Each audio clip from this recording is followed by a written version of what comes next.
गर्ने मान्छे होइन, भएकै मान्छे हो। तर म सबैको अनुहार हेर्न चाहन्छु, इतिहास बदल्न तयार छ कि छैन यो आशा।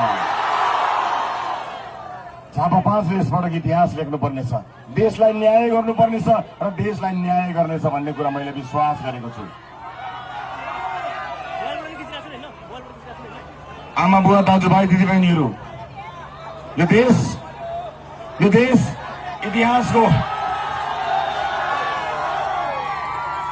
देश इतिहासको सबैभन्दा महत्त्वपूर्ण ठाउँमा आएर उभिएको छ।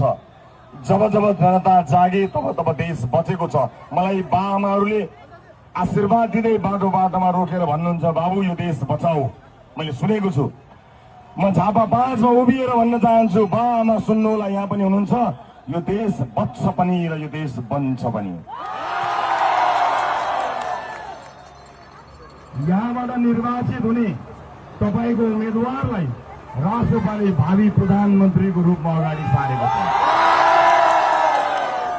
पार्टी सभापतिका रूपमा मलाई गर्व छ कि यो क्षेत्रमा सम्भवतः यस क्षेत्रबाट निर्वाचित भएर संसारकै सबैभन्दा कान्छो प्रधानमन्त्रीका रूपमा उम्मेदवार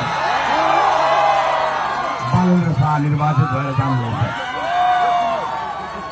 म यति भनेर बिदा हुन्छु, मैले अर्को सभामा बोल्नु पर्नेछ।